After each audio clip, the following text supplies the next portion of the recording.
आगरा का एक ऐसा समाज सेवी जिसके हाथ सदा लोगों की मदद के लिए उठे हैं, चाहे वो कोरोना संकट काल हो या फिर अभी भी लोगों की मदद का सवाल हो। जब भी उन्होंने लोगों की सेवा करी है तो उन्होंने निस्वार्थ भाव से लोगों की सेवा करी है, चाहे लोगों को खाना पहुंचाने की बात हो या फिर उनको किसी भी प्रकार की मदद देने की बात हो। सब में ये युवा समाज सेवी हमेशा लोगों के साथ खड़े नजर आए हैं। वो हैं अनिल सेन। स्वागत है आपका। नमस्कार। तो अनिल जी, आपने लोगों की काफ़ी मदद करी है, कोरोना संकट काल हो या फिर अभी का भी समय हो, आप लगातार लोगों की मदद करते आ रहे हैं, निस्वार्थ भावना के साथ आप लोगों के साथ जुड़े हैं। इसके लिए सबसे पहली बात होती है मोटिवेशन, कहाँ से आपको मिलता है? मुझे अपने परिवार और अपने साथ के जो भी हमारे दोस्त होते हैं, संगठन के लोग होते हैं, आसपास के रहने वाले लोग होते हैं, उनसे मुझे पॉजिटिव एनर्जी मिलती है और बाहर निकल के मैं दूसरों से प्रेरणा भी लेता हूं कि लोग किस तरह से ज़िंदगी जी रहे हैं और हम कितनी अच्छी ज़िंदगी जी रहे हैं। जी। ऐसे में जो आपको मोटिवेशन की बात आती है तो कहीं ना कहीं परिवार का साथ होना बेहद ज़्यादा ज़रूरी होता है। तो परिवार की अगर बात करी जाए तो कितना ज़्यादा उनका साथ आपके ऊपर रहा?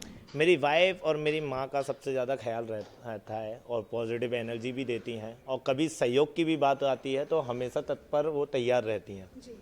किस तरीके से आपने कोरोना संकट काल में लोगों की मदद करी, क्योंकि काफ़ी इस टाइम लोगों की नौकरियां चली गई, रोजी रोटी का संकट लोगों के सामने खड़ा हो गया, दो वक्त की रोटी के लिए भी लोग मोहताज हो गए। ऐसे में आपने किस तरीके से लोगों की निस्वार्थ रूप से भावना से सेवा करी है? जानवरों से लेके इंसानों तक मैंने जो मेरे पे बना वो मैंने किया।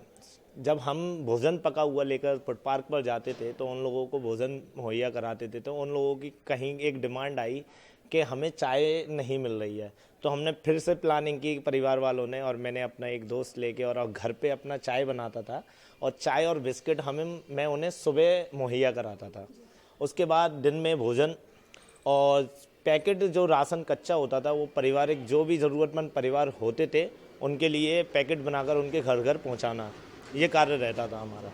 तो आपने जैसे कहा आप लोगों की मदद के लिए चाय भी पहुंचाते थे, खाना भी पहुंचाते थे। ऐसे में परिवार के साथ मिलकर इन सब चीज़ों को करना, जब आपने पहली बार अपने घर के सामने रखी है बात की लोगों की आपको मदद करनी है, उनकी सेवा करनी है, तो क्या रिएक्शन फैमिली का निकल कर आया? जब जिस टाइम पे मैंने परिवार को बताया था तो परिवार के मन में एक डर था कि बेटा तू बाहर कैसे जाएगा, और बाहर इतना संक्रमण चल रहा है, कैसे किसी की मदद करेगा, पुलिस वाले तुझे जाने नहीं देंगे, प्रशासन तुझे रोकेगा। तो मैंने उन्हें समझाया, मैं कोशिश करते हैं, देखते हैं। जब हम निकल के जाते थे तो प्रशासन द्वारा हमें रोका जाता था, फिर हम उनसे रिक्वेस्ट करते थे, अगर एक रास्ता बंद था तो दूसरे से निकल के कैसे भी करके हम ज़रूरतमंद परिवारों को या फुट पार्क पे रहने वाले लोगों के लिए भोजन व चाय पानी की व्यवस्था कराते थे।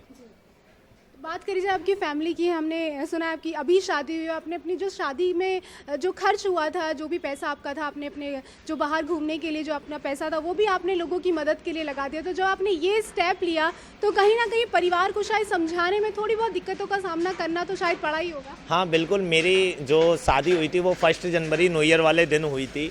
उसके बाद 22 मार्च को ही लॉकडाउन लग गया था। हमारा हनीमून प्लान था अप्रैल में। तो मार्च में लॉकडाउन लगने के बाद मैंने फिर अपने डिस्कस किया बीवी से, फिर माँ से, कि अब जो पैसा है वो हम किसी ज़रूरतमंद के लिए लगाते हैं। तो बीवी थोड़ा बहुत उदास भी हुई, मगर उसने मेरे चेहरे की खुशी देखी जब मैंने फर्स्ट टाइम किसी की मदद की, तो उनका भी साथ मिला और बढ़ चढ़कर साथ मिला। उन पे भी जितना भी बजट था और जमा पूंजी थी उन्होंने भी अपनी तरफ से मुझे दी, मेरी मम्मी ने भी अपनी बजट पूंजी दी, सभी पैसा जितना भी था हमने ज़रूरतमंद परिवारों के लिए लगाया। तो ये तो आपने लॉकडाउन के समय काफ़ी लोगों की मदद करी है, लेकिन अब अनलॉक की तरफ हम लोग आगे बढ़ रहे हैं, हर तरफ चीज़ें खुलनी शुरू हो रही है। इस टाइम आप लोग कैसे लोगों की सेवा कर पा रहे हैं? अब जैसे कि अभी ये दिवाली का मेला निकल के गया है, जो भी त्यौहार निकल के गया है, सब लोग अपने परिवार के साथ इस त्यौहार को सेलिब्रेट करते हैं। हमने अपने घर से मिठाइयाँ इकट्ठी की और फुट पार्क पर रहने वाले लोगों के लिए जो भी मिठाई उन पे नहीं खा पाते उनके लिए मिठाई पहुंचाई।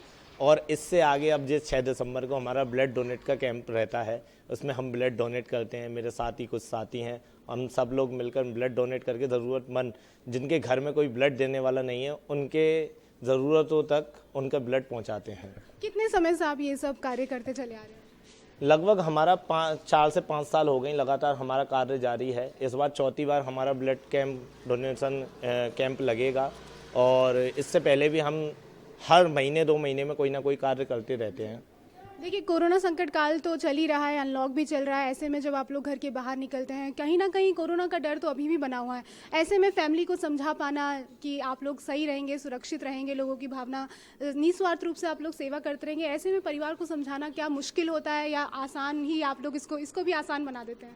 आसान तो बनाना पड़ता है मगर होता मुश्किल है। जब हम बाहर जाते हैं तो प्रशासन का डर, गर्मी का, क्योंकि जब हम लॉकडाउन चल रहा था तो काफ़ी गर्मी का प्रकोप था, तो हमने 3 महीने जो बाहर हमने गर्मी झेली, डर था बीमारी का और प्रशासन का डर, 3 बार मेरा चालान भी हुआ।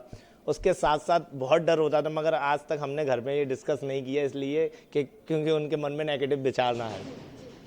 अगर आगे की प्लान्स की बात करी जाए तो अब क्या आप करना चाहेंगे अपने दम पे, जब आप जैसे आप समाज सेवा करते हैं, लोगों की मदद करते हैं, तो आगे किस तरीके से इस भावना को बढ़ाना चाहेंगे?